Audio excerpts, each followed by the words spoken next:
What's up YouTube, Dal here from Zephyr War Games, bringing you today the last Dark Magician update of the year. And I went in a completely different direction than what I initially started with. And I've kind of gone for a Dark Magician fusion build, or Yugioh's Dark Magicians, or Dark Magician with Dark Magician Girl control. Now, this deck does quite a lot, as I've already just said, but I'm going to take you through and explain the reasonings and the choices behind the cards that I've used in this build. I've also, above me, got some other alternative cards as well, if the budget is a bit more restricted for you, and how you would then adapt the deck to your budget and kind of go from there. I wanted to do a budget deck for you guys, but after I looked at some of the prices of some of the cards that I didn't think were so high, I was like, yeah, cool.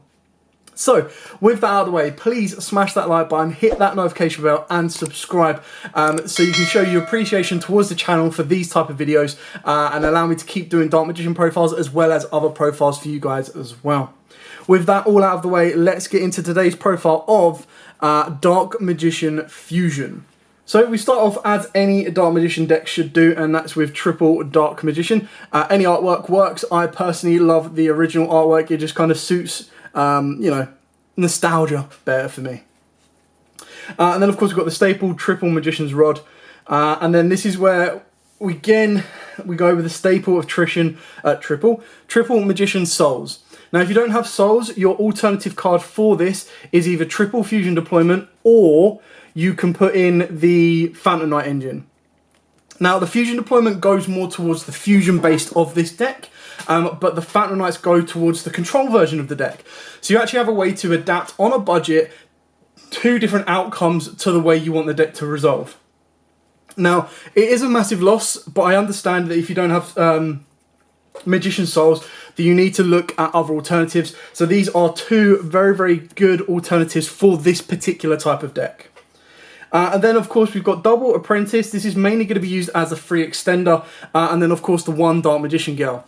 You only need one in this particular build because the idea is that you're going to use it to be fusion summoned off, put it in the graveyard, and then start bringing it back with combination and loop it around with combination, and that's how you kind of get her back to the board, get her from the deck as well, when you're using bond between teacher and student. Then of course we do play triple Jester Conflict. Now this, because we're not using Fusion Deployment, helps you produce Link monsters and then Fusion monsters.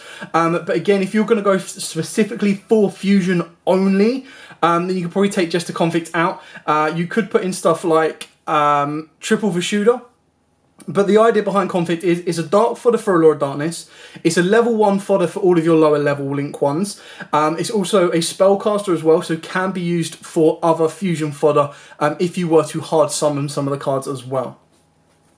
And then we do have the one Obelisk because we are playing the True Name. Now, in this particular build, whether you're going Control, whether you're going Fusion, True Name is incredibly important because less so for the extender, but more so for the ability of stacking your deck and then getting any of the cards you want. So it's the one way of making Eye of Timaeus partly searchable, in the sense that if you reveal it off of the top 3 cards from your Dark Magical Circle, you can put it to the top of your deck, activate the True Name, and then get to add the Eye of Timaeus to your hand. So the True Name is incredibly important. The extender is entirely down to you. Again, if you're going fusion based and you're going for Fusion Deployment, you take it out, and that's how you can kind of cut your number count down and then fit in more hand traps and more disruption that way as well.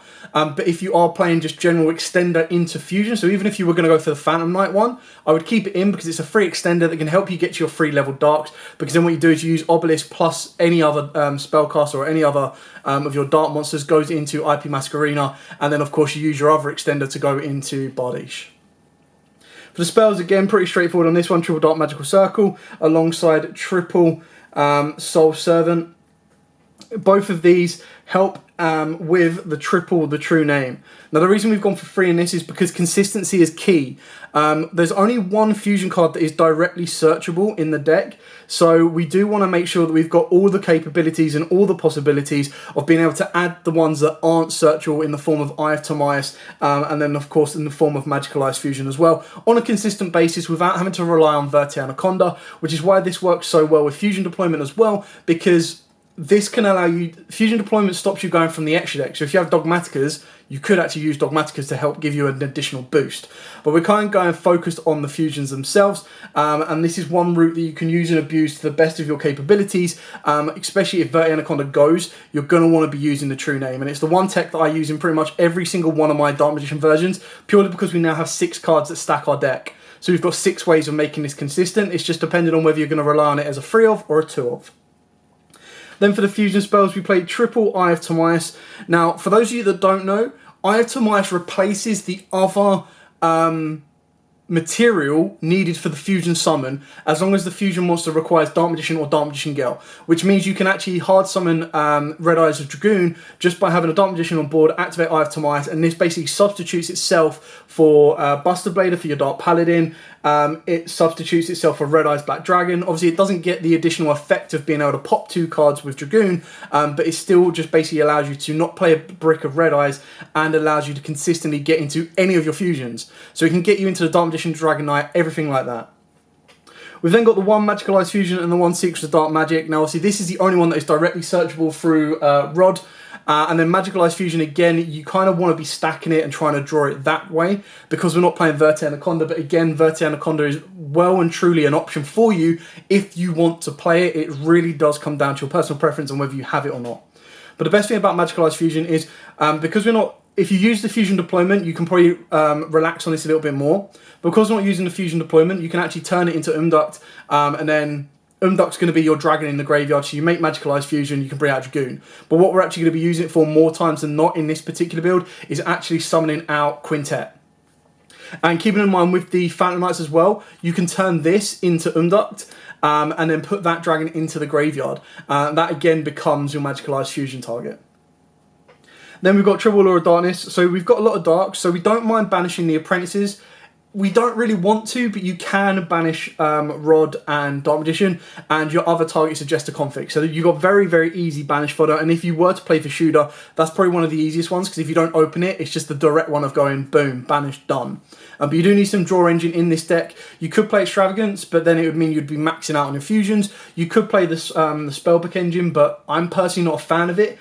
And again, the consistency of it is a little bit lacking, in my opinion anyway.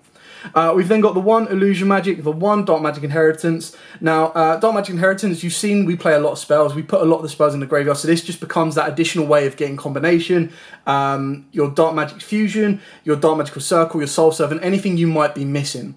And then Illusion Magic, again, what's really good about this is it allows you to bring your Dark Magicians back from the grave to the hand, which then means that they become new fusion fodder for the effects of the Dark Magic spell, alongside being able to use it and abuse it, bring them back to hand for your navigation as well.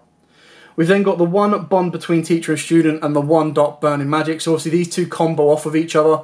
The reason you go with Dark Burning Magic is because the idea is that it's going to be set and you're going to trigger it during your opponent's turn. However, you can also get, I believe it's Dark, so we've got Dark Burning Magic, Dark Burning Attack is the other one you can get, which is a normal spell, which if you control Dark Magician Go, you destroy all monsters your opponent controls. This is just nice because it's a full board wipe, but again, it does mean that you'll be controlling your opponent's board. So the idea is that you don't really want to fuse any of your Dark Magician or Dark Magician Girls off the board when you resolve this, unless you have an Eternal Soul to bring the Dark Magician back. And then the idea is that you would have Dark Magical Circle, plus you'd have your Eternal Soul. You'd probably still have a Rod on board as well. And then the idea would literally be that you would go Eye of Timaeus or fuse at some way, getting Dark Magician off the board, going to Dragoon. Dragoon can then protect stuff, and if the board gets nuked, the Dragoon is there to still survive. Then early doors, you'd activate Eternal Soul. Eternal Soul brings back Dark Magician, triggers Dark Magical Circle to banish a card, and then your opponent, if they foolishly decide to set up, you can then flip the Dark Burning Magic and clear their entire board off. And then obviously if you've got combination, you'll then have the ability to bounce the Dark Magician Girl back and forth. For the traps, we do have the 2 Eternal Souls, the 1 Magician's Navigation, and the 1 Combination. Now, like I said previously, these are the only times where I personally feel that it's acceptable to play Dark Magician Girl, is if you're going to be playing Combination, if you're going to be playing Bond between teacher and student, and if you're going to be playing Dark Magician Girl the Dragon Knight, because it does provide you another disruption. Again, out of this entire like core that you've just seen, I know Soul Servants are quite expensive, they're like 10 to 15 quid each, but obviously if you don't have Magician's Souls, that's where you put in your fusion deployment, and that's where you put in the Phantom Knight engine, and it dictates the angle and area of where you want to take the deck. So now we go on to the extra deck, and this will show you where all the fusion glory is coming from. Now, I'll start off with the best fusions to have on the board, and if you don't have them, do not worry. That's where you can get, you know, other alternatives. So the first place goes to Dragoon. This is the first fusion monster you want to summon, like hands down every single time. If you don't have Dragoons, the next best ones to summon will be your Dark Magician girl, the Dragon Knight, because she is a discard to target and pop a card. So she gives you another form of disruption. And then your next one down from that in this particular build will be your Dark Paladin, purely because it's a discard to negate a spell. So all of these share something in common in the sense that it's discard to stop something or to interrupt something during either player's turn. Obviously, Dragoon is going to be the best one. But if you don't have a Dragoon, then I would go for the Dark Magician Girl, the Dragon Knight. It is now, I think, on its 3rd print or 2nd print, so it should be a lot easier to pick up. If you don't get the Dark Magician Girl to the board to make her, you then go to Paladin, because then at least Paladin can start turning off spells. Your other option is your Dark Cavalry, but this one is purely for targeting. So if a card would be targeted on the field, you discard a card and negate it.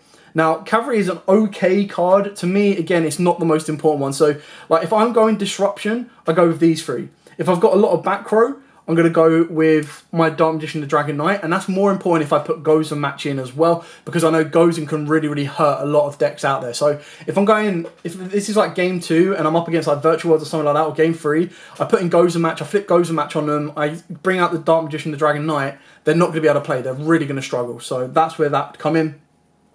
And then for the final 2 fusions, you've got your 1 Amulet Dragon. This is kind of good for the grind game, banishing your opponent's spells. So again, Virtual World, if they're setting up the graveyard good and ready to go for the next turn, you bring out Amulet Dragon, you banish it, it boosts up Amulet Dragon, and then if Amulet Dragon gets destroyed, it lets you bring back a spellcaster monster. So as long as it's been successfully summoned first time and can come back, you can bring back stuff like your Dragoons, your Cavalry, the Dragon Knight, anything like that. And then the penultimate one is the Dark Magicians. I nearly, fell off my chair when I saw how much this was going for. But if you have it, great. It's less important. Like, it's kind of good in this particular deck because you do play a Dark Magician Girl. But again, as I've said from the absolute start, any card that relies on your opponent to do something apart from like if a card says if your opponent normal summons a monster, if your opponent activates an effect, they're fine because 9 times out of 10 your opponent's gonna do that. But if a card says if your opponent destroys this card, if your opponent's gonna read, they're not gonna do that. Especially when it gives you a Dark Magician and a Dark Magician Girl. So keep that in mind. If you don't have it, not the end of the world, but it is kind of a nice option. And then finally we've got Quintet. So all of these, apart from Amulet Dragon and apart from Dark Magician, the Dragon Knight, and I think apart from Cavalry, Cavalries as well, are spellcasters. So even these count towards your 5 different spellcaster names for Quintet. So if you were to burn through these, you've got a Dark Magician, you've got Dark Magician Girl, you've got your Magician's Rod, you've got your Jester Confit, you've got your Apprentice Illusion. That's 5 different spellcasters already.